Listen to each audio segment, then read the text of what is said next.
Legend has it that the Christmas tree was first brought indoors during the 16th century. In those early days, lighted candles were used to simulate the stars. The custom took hold in the German Rhineland, and 200 years later, it had spread all over Europe. The tree was first used in the United States about the time we gained our independence.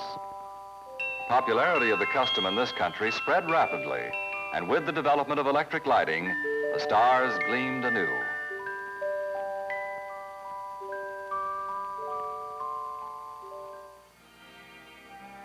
Today, from the Pacific coast eastward, across the northern tier of states to New England, in the south and southwest stand these trees. Trees for the mills, trees for beauty, for the protection of our watersheds, the shelter of wildlife, serving us in many ways. Call them balsam, spruce, hemlock, Douglas fir, cedar, pine. Call them Christmas trees. In the United States alone, we harvest over 20 million every year. Say there, cutting so many young trees, isn't that rough on the forest? No, when it's done properly, it's good, sound forestry practice. Nature will often plant these trees 10,000 to the acre. That leaves little room for their roots. Not enough light, air, and space for them to grow. Many more trees are destroyed by overcrowding, insects, and disease than are cut for Christmas. The dead and dying trees become tinder for fire, which can mean complete destruction.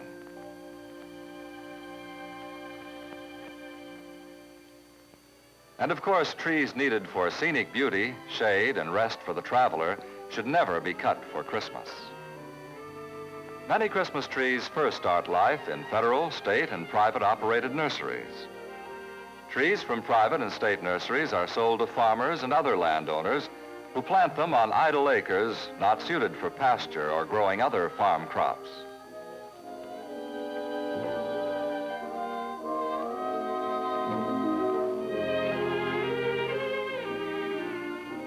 This stand was planted primarily to stabilize the sandy soil and to stop its drift over adjoining crop and pasture lands.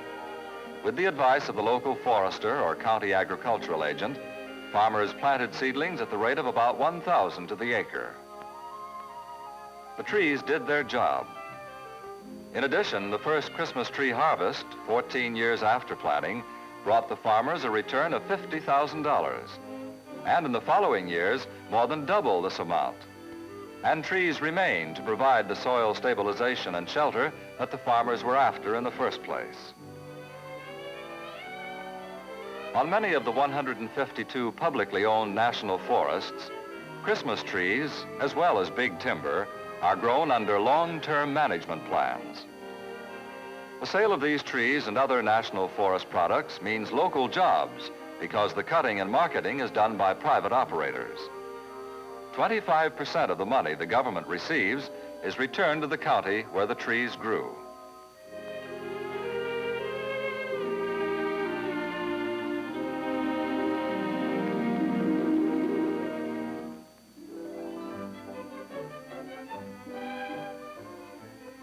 Nine out of every 10 Christmas trees come from privately owned lands. Half from the large forest tracts, and the other half from farm woodlands, affording the small operator and farmer an opportunity for a continuing seasonal income if he handles his woodland wisely. It adds up to a $20 million industry at wholesale, more than double that at retail. It is an industry that must get its wheels rolling early. The operators must seek out farmers and other owners of forest lands. They must buy the right to cut trees for Christmas, make plans for cutting, and arrange for their labor. The days to Christmas must be counted months ahead. The proper harvest in the natural forest and in most Christmas tree plantations is really a thinning operation. Trees should be selected for cutting with an eye to the best spacing for those that will be left. A practical technique which leaves the forest in better growing condition after cutting than before. Sometimes small trees are topped, leaving the roots, trunk, and lower branches to grow new trees. The new trees are called turn-ups. This method, known as stump culture, requires time and care. The actual cutting of Christmas trees is often started early in October.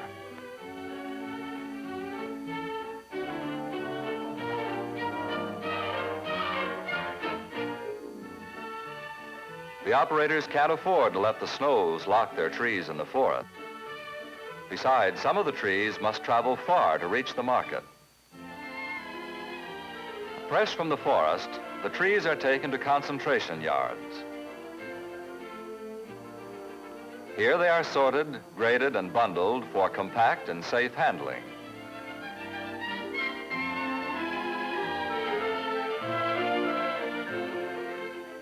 Soft limb spruce and balsam are tied by hand.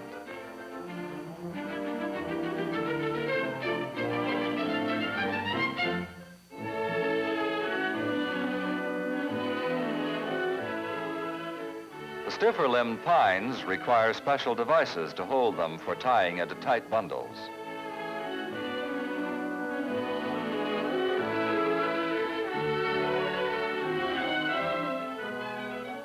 Cut from the lower portions of larger trees, boughs that otherwise would be waste are in demand for Christmas decorations. Their sale means added revenue.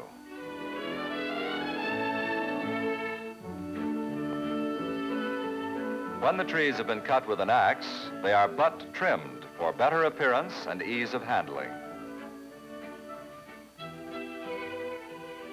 The next move carries the trees to shipping points where transportation has been arranged.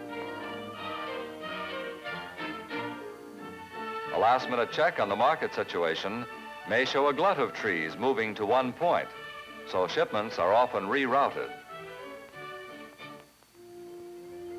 And then, perhaps from 100 miles away, perhaps 1,000, the trees get to the market centers.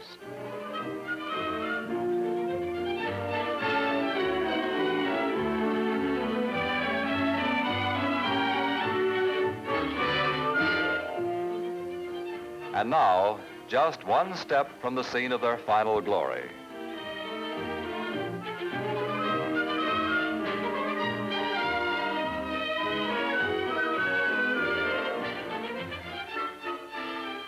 Pop didn't bring his axe. He brought the car to fetch home the family tree.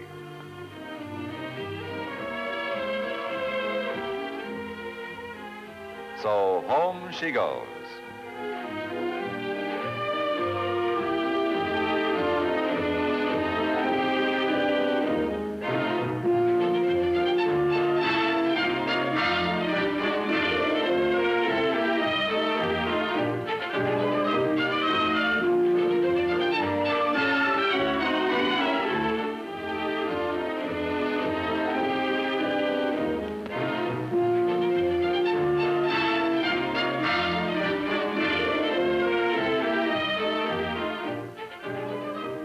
Fresh butt cut, for the tree can still absorb plenty of water.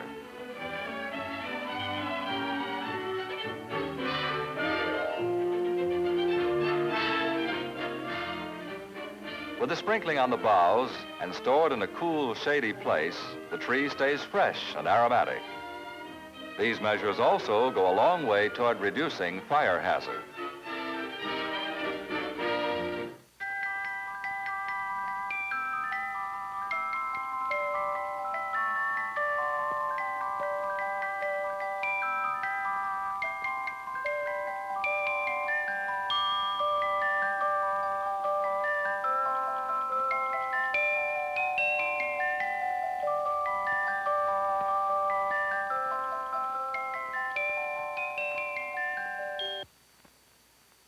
And so the Christmas tree finally comes into its own.